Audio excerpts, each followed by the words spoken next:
maybe the wrong word is favoritism, but maybe Brad was leaning on Marcus more than the players were. Maybe Brad was like, you know what, Marcus is our vet, because every other vet has left. So, Marcus is the guy, and he's sort of the type of player that we want to sort of pattern our style of play around, at least from an effort standpoint. And maybe the other guys were like, nah, like we're better than him and we You don't know want to what? lean on him. I thought they really missed a golden opportunity to have Marcus named the captain. I think it may not seem like that big a deal, but when I you would have agree. someone For who's this your team, it would have clear-cut been. leader, Yeah. that to me is so vital when you have so many guys who are trying to figure out where they fit into this whole NBA landscape of being an elite player, of being a contributor.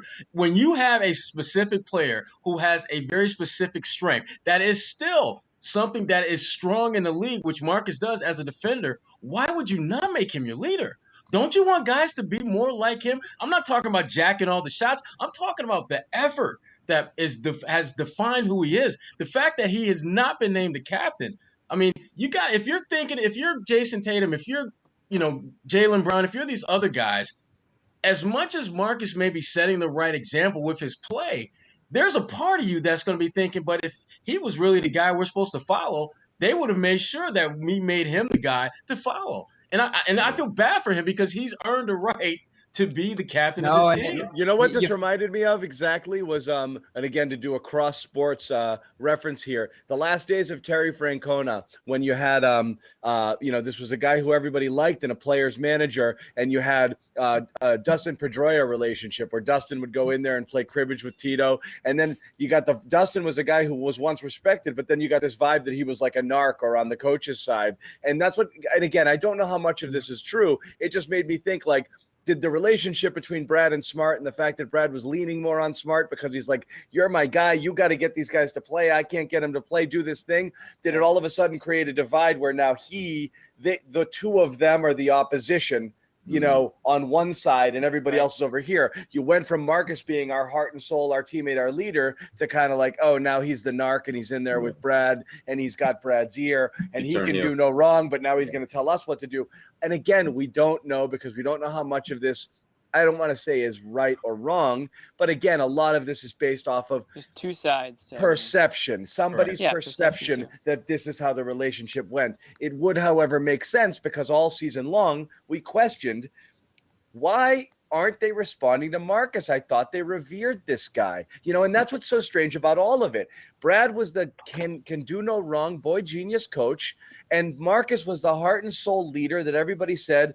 Even this year, I feel like Jaylen was saying it. Marcus is the heart and soul of this team. So why didn't you follow him? Why didn't you listen to him? We're missing something. We're still missing something here. Well, I think this is possibly just a continue. These seasons were so close where we could just be a continuation of what happened in the bubble when things really got heated there in the bubble, and Marcus was involved, and I think was it Jaylen involved, and it was Marcus and Jaylen. Yeah, and they had the late night meeting and all this stuff in the bubble, and then all of a sudden 2 months later you're starting a whole new season. It's like maybe this is all just a continuation of it. It does feel like one long ass awful freaking basketball season dating back to how things ended. The bubble wasn't all that bad until you got to that Heat series when things just fell apart. And honestly, you can say since then it hasn't really felt the same. Well, yeah, of course, and also you have to we talked about it throughout the entire year. No training camp, the quick turnover. Guys, obviously we've seen all these injuries popping up throughout across the league. So I think all that's relevant as well. But yeah, I mean that's a good point as well, Jimmy, because I think those relationship roles, they sort of got blurred. Maybe again we're assuming from the outside looking in. If they didn't have closure on whatever went down, and things are just sort of just unspoken and uncomfortable, and they don't have that conversation that we've mentioned on the show a number of times, then you get the product that you get and you get the result that you get. So and Sherrod just said it's sad that this has happened to Smart, if this is the perception of him in the room, but it's also scary I mean, I think we all want to see this team get value for Smart at some point here and be able to improve by moving him. But if you have to move him just because the room is kind of sick of him, that's not a good thing, because honestly, you look at the season Smart had, especially the finish to the season that he had, he came through and asserted himself and was a big reason that they were even competitive in that Nets series. I thought he sacrificed when he needed to this year. As we always say, gave the game what it needed. And their better defensive stretches this year was when he was out there, and they missed him badly when he was gone. He didn't have the greatest year. At times he stepped back, and of course we know he regressed defensively. But we also had a feeling that it wasn't his fault. There was quite a few breakdowns across the team when it came to them defensively, and you saw him at points this year trying to assert something that wasn't getting through just in terms of mentality. So it is frustrating that all of a sudden the perception is that he's being favorited or given undue benefit of the doubt in terms of his standing in the room, because he's been here since day one and he has had great playoff runs and he was part of this team's turnaround from the bottom of the league. He earned the status on this team. I know Tatum and Brown have had great roles in their playoff runs here, but they're really in year one, year two of being frontmen on this team. They're the ones that have to earn the status here. And in many ways, like, isn't Tatum getting the amount of isolation looks and the role that he did while being one of the least efficient players in the league and that standing favoritism? Like, I just don't get this. Who on this team just keeps talking about favoritism? Hayward was benched. Rozier was given more of a benefit of the doubt on that team than Hayward was. And like, in what way could you even conceive that Smart's being favorited here? That's just so delusional to me. He's playing the same role he always has. If anything, he's taken a step back in terms of his shot and aggressiveness here. I think if the report was Grant Williams receives preferential treatment, we'd be like, yeah, that he would did. make sense. Yeah, he did. That would add up. That checks You out. had to bring Grant into this, Jimmy. Dude. Damn. It wouldn't be had to Guard bring Smart Grant into without this. Grant being mentioned. You know? That would make sense, but the Smart stuff doesn't as much. Again, I don't know if it's Marcus Smart's receiving preferential treatment in the sense where it's like he can do no wrong, but maybe the players felt like he did have too much of a say off the court, or in the locker room, or on the team bus or whatever. Maybe they felt like he was trying to be that captain even though he didn't have the C on his jersey. Maybe that's what part of this was all about. Again, purely speculation.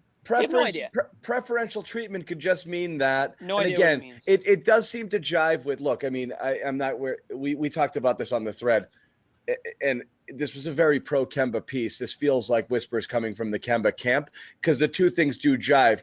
Too harsh on Kemba, but Marcus preferential treatment, which means Kemba blows a defensive assignment or chucks a couple bad shots or takes the offense out of its rhythm, and he heard about it. But here comes Marcus going 1 for 10 from 3, and nobody says boo to him. At least if that's your impression of what's happening, those two things seem to kind of make sense together. So again, it felt like some of this stuff could have been coming from the Kemba camp, and there's some sour grapes here about how things ended. And so you could find, I mean, how many people have left a job and pointed to 50 different things that they didn't like about it? Yeah, you're probably not. Yeah, and this guy sucked, and that guy sucked, and you know what? I was nice to him, but that guy sucked the most. That's how you do it. I was nice to him, but he was the worst. I was nice. I never liked that guy. I never liked him. That's what you do. And so that's kind of what it feels like a little bit, which is because again, the report had a little bit of everything, and a little bit of this and a little bit of that, and this guy didn't do it, and that guy didn't do it, and Brad runs a shitty offense, It sounded like a bit of sour grapes there, and again, coming from, if not Kemba camp, people who, kind of sided with Kemba on this sort of thing. I was gonna say, I wouldn't be surprised if it's something like that, or someone who left the team, a while ago, or is an afterthought at this point. Lobbing bombs from the grave, right? Yeah, because they wanted to defend Kemba and they saw things differently.